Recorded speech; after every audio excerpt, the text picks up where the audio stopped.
ഒരിക്കൽ പാണ്ഡവർ രാജസൂയയാഗം നടത്താൻ തീരുമാനിച്ചു. ആ വിവരം കണ്ണനെ അറിയിക്കുകയും ചെയ്തു. മഗധ രാജാവായ ജരാസന്ധൻ ജീവിച്ചിരിക്കെ ഈ യാഗം നടത്താൻ സാധ്യമല്ല. കണ്ണൻ പറഞ്ഞു. എങ്കിൽ ജരാസന്ധനെ വധിച്ച ശേഷം നമുക്ക് യാഗം നടത്താം. പാണ്ഡവർ ഉറപ്പിച്ചു. അതിശക്തിമാനാണ് ജരാസന്ധനെന്നും അദ്ദേഹത്തെ ജയിക്കുക പ്രയാസമാണെന്നും കണ്ണൻ പാണ്ഡവരെ അറിയിച്ചു. അതിനെന്താ, എത്ര ശക്തിമാനായാലും ജരാസന്ധനെ വധിക്കാൻ താനും കണ്ണനും അർജുനനും മതി, ഭീമൻ ഉറപ്പിച്ചു പറഞ്ഞു. ആ അഭിപ്രായത്തോട് യോജിച്ച കണ്ണനും അർജുനനും ഭീമനോടൊപ്പം പ്രച്ഛന്ന വേഷധാരിയായി മഗധയിലേക്ക് തിരിച്ചു. വേഷപ്രച്ഛന്നരായി മരവുരി ധരിച്ചെത്തിയ മൂവരെയും ജരാസന്ധൻ സ്വീകരിച്ചിരുത്തി.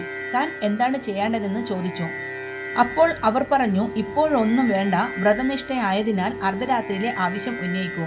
കണ്ണൻ പറഞ്ഞത് കേട്ട് ജരാസന്ധൻ മൂവർക്കും വിശ്രമിക്കാനുള്ള മുറികൾ ഏർപ്പാട് ചെയ്തു. അർദ്ധരാത്രി ആയപ്പോഴേക്കും ജരാസന്ധൻ കണ്ണൻ പറഞ്ഞ കാര്യം ഓർത്തു. അയാൾ നേരെ മൂവരും വിശ്രമിച്ചിരുന്ന മുറിയിലേക്ക് ചെന്നു. ഈ സമയം കണ്ണനും അർജുനനും ഭീമനും ചേർന്ന് ജരാസന്ധനെ വധിക്കാനുള്ള തന്ത്രങ്ങൾ മെനയുകയായിരുന്നു. ജരാസന്ധൻ ചോദിച്ചു, നിങ്ങൾ ആരാണ്, എന്തിനിവിടെ വന്നു? അർജുനന്റെ കൈകളിലെ മുറിവേറ്റ വടുക്കളും തഴമ്പും കണ്ടപ്പോൾ അവർ ക്ഷത്രിയരാണെന്ന് ജരാസന്ധന് ബോധ്യമായി. ജരാസന്ധന്റെ ചോദ്യത്തിന് തങ്ങൾ ആരാണെന്നും അദ്ദേഹത്തെ വധിക്കുന്നതിന് വേണ്ടിയാണ് വന്നതെന്നും അവർ അറിയിച്ചു. അവർ ജരാസന്ധനെ വെല്ലുവിളിച്ചു. ഏതവസ്ഥയിലും ശത്രുവിന്റെ വെല്ലുവിളി ഏറ്റെടുക്കേണ്ടത് ക്ഷത്രിയധർമ്മമാണെന്ന് അറിയാമായിരുന്നതിനാൽ ജരാസന്ധൻ അവരോട് യുദ്ധം ചെയ്യാൻ തയ്യാറായി. തനിക്ക് പറ്റിയ എതിരാളിയായി ഭീമനെ തെരഞ്ഞെടുത്തു. ദ്വന്ദ്വയുദ്ധം നടത്തി. അതിശക്തിമാനായിരുന്നെങ്കിലും ഇടയ്ക്ക് ഭീമന്റെ പ്രഹരമേറ്റ് ജരാസന്ധൻ വീണു. ഈ സമയം ഭീമൻ അവനെ രണ്ടായി വലിച്ചു കീറി താഴെയിട്ടു. പക്ഷേ നിമിഷങ്ങൾക്കുള്ളിൽ തന്നെ ഇരട്ടി ശക്തിയോടെ ജരാസന്ധൻ ഉണർന്നു. നേരത്തെ കണ്ണൻ ജരാസന്ധന്റെ ശക്തിയെപ്പറ്റി പറഞ്ഞതിന്റെ പൊരുൾ ഭീമന് ഓർമ്മ വന്നു. എത്ര തവണ വലിച്ചു കീറിട്ടും ജരാസന്ധൻ അതിശക്തിമാനായി ജനിച്ചുകൊണ്ടിരിക്കുന്നു.